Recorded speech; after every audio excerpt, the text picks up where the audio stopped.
제가 말씀드리는 가로주택 정비 사업이 과연 어떻게 진행되고 있는가 현재 그렇습니다. 2018년 2월에 빈지 및 소규모 주택 정비에 관한 특례법이 이제 발효가 되면서 본격화되기 시작한 이 가로주택 정비 사업. 정부에서 실제로 지금까지 24차례에 이르는 많은 부동산 규제만 있었느냐? 아닙니다. 공급 기반 강화도 있었다. 서울에 7만 호를 추가로 공급하기 위한 공급 기반 강화가 있었는데 바로 정비 사업의 활성화입니다. 그 첫 번째가 공공재개발이고 두 번째가 가로주택 정비 사업, 세 번째가 역세권 민간 사업입니다. 바로 이것이 뭐다? 정부가 뭐예요? 지원하는 사업입니다. 지원하는 사업은 뭐예요? 투자하라. 자, 이겁니다. 이렇기 때문에 이러한 부분들을 우리가 명심해서 투자의 성공 그리고 안전한 투자의 방법을 만들 수 있습니다. 이 공공성을 강한 정비사업 활성화는 소규모 정비, 즉 가로사업 중심으로 하는 가로주택 정비사업을 중심으로 하는 12,000호, 공공재개발이 2만 호, 그리고 역세권 민간사업이 8,000호에서 합쳐서 몇 개? 바로 4만 호를 건설하겠다고 하는 것이죠. 서울 지역에 4만 호, 만만치 않은 양입니다. 우리 이러한 곳에 투자를 해서 성공을 가져야죠. 그렇다면 이 가로주택 정비사업은 소규모 주택의 세 가지 정비사업 유형 중에 가장 핫하다. 제가 늘 강의를 드리면서 많은 분들이 이미 잘 알고 계시리라 믿습니다. 그렇다면 이 가로주택 조합 설립 요건, 여기는 몇 퍼센트? 80% 이상이죠. 80% 이상이 돼야 조합 설립 요건부터 출발이 됐는데 토지지용 소유자 수의 80% 면적의 3분의 2 이상 동의, 그리고 노후도가 3분의 2 이상 노후 불량한 주택비의 3분의 2 이상, 동별 공동주택인 경우는 그 안에 구분 소유자 50% 이상이 동시에 진행돼 줘야 된다. 자, 이 가로주택 정비 사업이 진행이 되려면은 6m 도로 이상의 블록 단위로 구성이 돼서 전체 사방이 6m 이상의 도로로 둘러싸여야 된다. 만약에 부족하면 어떻게 되냐? 공사를 하면서 넓혀주면 되는 겁니다. 그리고 공원이 있으면 공원은 6m 도로로 인정을 해준다. 이제 이런 것들이죠.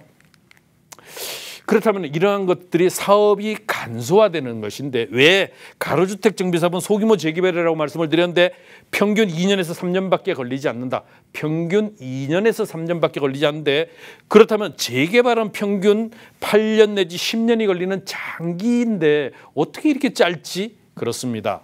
바로 제일 중요한 것이 사업 준비 기간인데, 준비 기간이 보통 4년에서 5년이 걸립니다. 준비 기간에서 4년에서 5년이 걸리는데 그 기간이 바로 이 이전 단계에서 보통 4년에서 5년이 걸린다. 4년에서 5년이 걸리는데, 이 4년에서 5년이 걸리는데 가로주택 정비 사업은 80% 동의가 되면 바로 뭐다? 조합 설립인가부터 출발이 됩니다. 그래서 실제로 이 과정이 생략이 되기 때문에 아주 짧은 기간에 사업이 완결이 되고, 또 하나 여기를 동시에 진행을 할 수 있기 때문에 여기서 또 약 한 2, 3년이 줄어들게 되지요. 이렇게 되니까 당연히 2년에서 3년의 짧은 기간 내에 바로 완성이 된다라는 것입니다. 이러한 것들이 바로 가로주택 정비사업의 큰 장점 중에 하나라고 말씀드릴 수가 있습니다.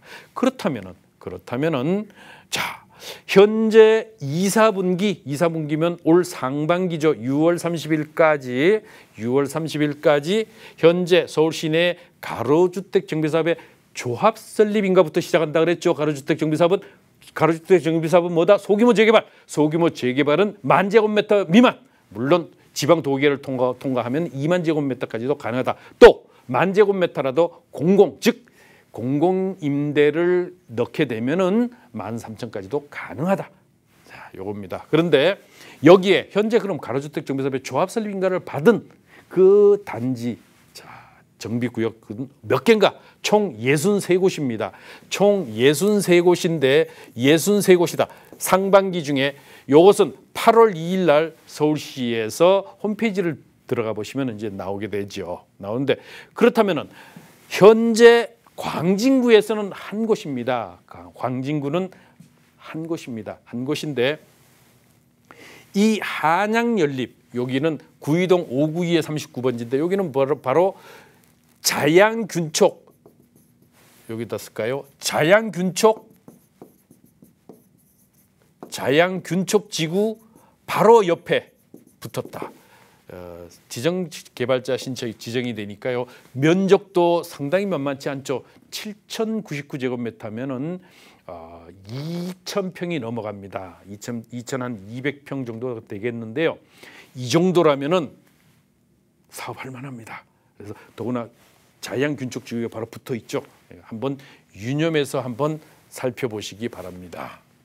세강환희타운 같은 경우는 중화동 296에 44 여기는 중화뉴타운 해지지역이죠. 중화뉴타운 해지지역에 바로 붙어 있어서 여기 또한 또 괜찮은 곳 중에 하나다. 여기는 중랑구에서는 상대적으로 추천 지역이라고 볼 수가 있겠습니다. 이 장이뉴타운 같은 경우는 11-2구역 15-1은 호반건설에서 됐고요. 시공사가 11-1은 현대에서 시공사로 지정이 됐는데 여기는 결합개발이 될 예정입니다. 아직까지 확정되지는 않았습니다. 왜? 11-1이 아직 조합설비인가를 못 받았기 때문에 결합개발이 확정되지는 않았지만은 여기는 결합개발로 되기 때문에 여기 또한 그런대로 괜찮은 입지를 가지고 있다. 뉴타운 해지 지역입니다. 강북구에서는 번동이 물론 규모는 대체적으로 번동 같은 경우가 크지만은 개인적으로 여기는 투자 수익은 그렇게 크지 않을 것이다. 왜? 전철역이 너무 멀어요. 그래서 이런 부분들이 있고 도봉구 또한 마찬가지고 마포구에서는 합정동 447 일대, 합정동 447 일대가 상대적으로 좋다. 왜? 여기는 그 합정역에서 YG 엔터테인먼트 회사를 지나서 한강변 쪽으로 조금 더 내려가게 되면은 있는 곳이기 때문에 합정동 447 일대 더구나 면적 또한 적당하다. 면적 또한 적당해서 이런 지역들이 상대적으로 괜찮아 보인다. 그렇기 때문에 이 부분들을 한번 잘 살펴보시기 바라고요. 또 물론 마포구의 인경서진 빌라는 규모가 너무 작아요. 200여 평밖에 되지 않기 때문에 이런 부분들은 그렇게 좋은 투자처는 아니라고 볼 수 있고요. 양천구에서는 그렇다면 어디가 좋으냐? 양천구에서 현재 눈에 보이는 뚜렷한 그런 지역들은 별로 보이지 않는다. 목동이 유일하게 보일 수 있는데 목동 같은 경우는 현재 그 염창역에서 상당 부분 조금 떨어져 있고요. 또 하나는 이 목동 신시가지 인근에 위치해 있긴 합니다. 그런데 전철역이 너무 멀어요.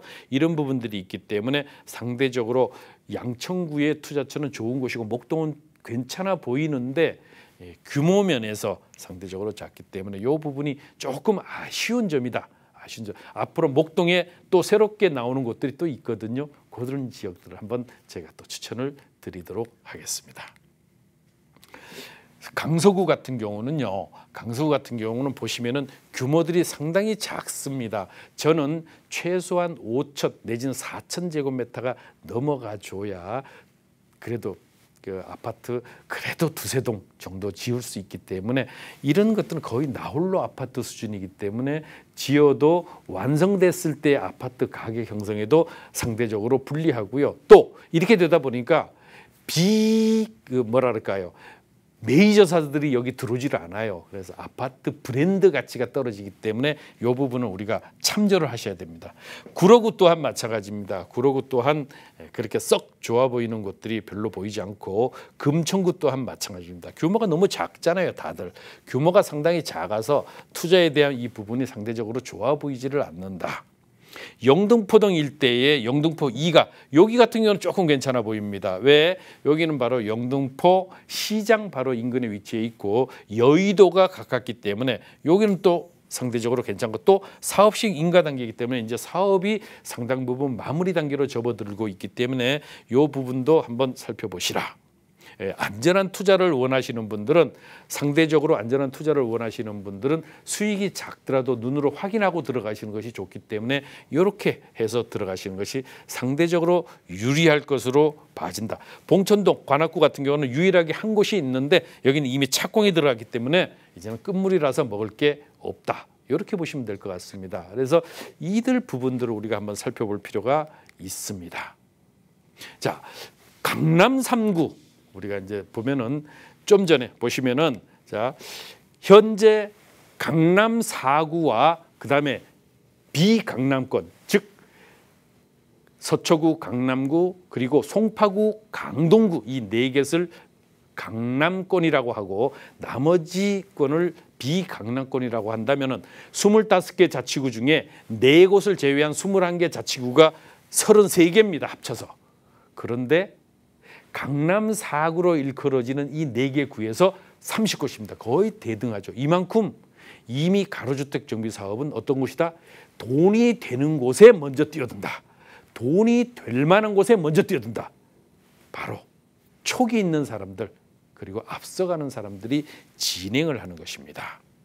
서초구 같은 경우 보시면은 서초구에 상당 부분 그런 대로 괜찮은 곳들이 꽤 있죠. 이미 예를 들면은 양재동에 양재역 걸어서 약 한 3, 4분 거리에 위치해 있는 이런 곳 같은 경우도 상대적으로 괜찮아 보이는 양재역이 더블 전철역이고 앞으로 저기 GTX 노선까지 들어오게 되면은 정말 교통에 상당 부분 좋은 이런 지역들이 될 것이고요. 또 서초동 바로 교대 서울 교대 인근에 위치해 있는 이들 지역 조합 설립 인가를 받았고 건축 심의 단계니까 이제 물론 가격대는 상당 부분 이미 또 물건도 거의 없습니다. 그렇지만은 요들 부분들을 한번 살펴보실 필요가 있겠고요. 가장 핫한 곳이 바로 어디다? 가장 핫한 곳이 별표 바로 가장 핫한 곳 별표 3개 줄 수 있는 것이 삼성동 98 1원 여기는 조합원 수가 약 한 70여 명 74명 정도 되는데 그런데 여기는 어디입니까? 가장 핫한 곳이죠. 삼성동 98번지 일대에 현재 조합 설립 인가를 받았고 지금 착착 진행이 되고 있습니다. 여기가 가장 핫하다. 여기는 현재 가격대가 거의 20억대 18억에서 20억이 가도 물건 자체가 없다. 그래서 자금력이 되시는 분들은 한 번 정도 시장 조사를 한번 해보시는 것이 필요할 것 같습니다. 나머지 송파구가 지금 현재 상당 부분 활발히 진행이 되고 있습니다. 송파구가 장마치 8곳이나 되는데요. 이 송파구가 현재 활발히 진행이 되고 있습니다. 여기가 대체적으로 보시면은요, 이 송파동, 방이동 이쪽 주변 지역들인데 오금동을 제외하고는 대체적으로 송파역에서부터 잠실역을 중심으로 하고 주변 지역들이 되겠습니다. 잠실역을 중심으로 한 그 주변 지역이 되겠고 그나마 규모가 상대적으로 큰 송파동 101-5번지 같은 경우는 어디다 올림픽공원 바로 옆에 있기 때문에 입지가 아주 탁월한 등의 가치를 가지고 있습니다. 그래서 송파동에서 송파 101번지 바로 여기가 상대적으로 좋아 보인다. 송파동 여기 같은 경우는 올림픽공원에 붙었고 그리고 둔천주공에 인접해 있기 때문에 이런 가치에 대한 것이 상대적으로 크고 또 규모가 송파구 내의 가로주택 정비사업의 조합 설립인가 이후의 단지 중에는 가장 큰 단지이기 때문에 여기 같은 경우는 상대적으로 좋아 보인다. 현재 가서 가격대를 보실 때는요. 무조건 그렇다고 제가 이렇게 추천한다 그래서 무조건 물건 나오면 바로 계약하지 마십시오.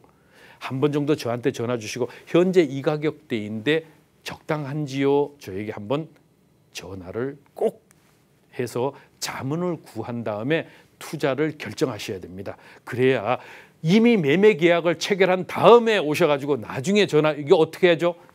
이런 전화 사후 약방문격인 전화는 안 됩니다. 그렇게 하시면 투자를 하시면 안 되니까요. 꼭 매매 계약을 체결하기 전에 이러한 매물이 이 정도 가격인데 적당한가요? 저한테 꼭 자문을 구하시고 투자하시기 바랍니다. 현재 강남 3구 이외에 강남 4구가 일컬어지는 강동구에 11곳이 있습니다. 이 11곳이 강동구가 가장 활발하죠. 그렇게 보면은 그런데 강동구가 지금 가로주택 정비사업의 1호 사업지가 완성돼서 실제로 마무리된 것이 있죠. 바로 다성 이지빌인데요. 이미 완성이 됐습니다. 바로 동도 연립이죠. 여기가 1호입니다. 여기가 1호 사업지로 이미 사업이 끝났죠. 예, 준공이 됐습니다. 준공이 이미 끝나서 서울시에서는 1호 사업인데, 그렇다면 어디가 되는가? 여기서 투자처는 바로 이곳이 괜찮아 보입니다. 성내동 같은 경우 여기가 상대적으로 좋아 보인다. 바로 성내동 같은 경우 여기가 좋아 보이고, 이들 지역들에 대한 것들을 한번 보시면 여기가 바로 올림픽공원 인근에 위치해 있기 때문에 올림픽공원 인근에 위치해 있기 때문에 이 부분은 상당히 투자성도 좋아 보이는 가치를 가지고 있습니다. 그리고 또 하나는 가능한 한 강동구 같은 경우는 8호선 라인을 중심으로 해서 9호선 라인을 중심으로 해서 투자를 하는 투자 전략이 필요하고요. 한강변이라고 하는 좋은 투자의 메리트가 있습니다. 이런 지역에 가로주택 정비 사업이 진행이 된다고 하면은 상당히 그 가치가 플러스 알파적인 요인들을 가지기 때문에 더 그 가치가 높아진다라고 말씀을 드릴 수 있겠습니다. 바로 이들 지역들에 대한 투자. 현재 서울시에서 2, 4분기 6월 30일까지 접수되어 있는 가로주택 정비 사업 중에서 실제로 63곳이 조합 설립 인가를 이미 받았다. 그렇다면 현재 진행되고 있는 것은 약 제가 개인적으로 조사한 자료에 의하면 서울시에 이미 170여 곳이 됩니다. 이렇기 때문에 이 많은 곳들 중에서 과연 어디가 투자처로서 투자 수익을 극대화시킬 수 있는가, 이 부분은 별도로 세미나를 참석하시거나 아니면 저에게 개인적으로 별도로 전화를 주셔야 됩니다. 자, 그렇다면 가로주택 정비사업의 장단점은 바로 장점이 많고 단점이 많은데, 이건 지난 시간에 제가 강의를 계속 했죠. 그래서 조합원의 바로 가로주택 재개발의 만능 열쇠다. 재개발의 만능 열쇠이기 때문에 가로주택 정비사업은 규제가 거의 없다. 정부에서 지원하는 사업이다. 그렇기 때문에 이 부분을 꼭 유념하시고 투자를 하셔야 되겠습니다.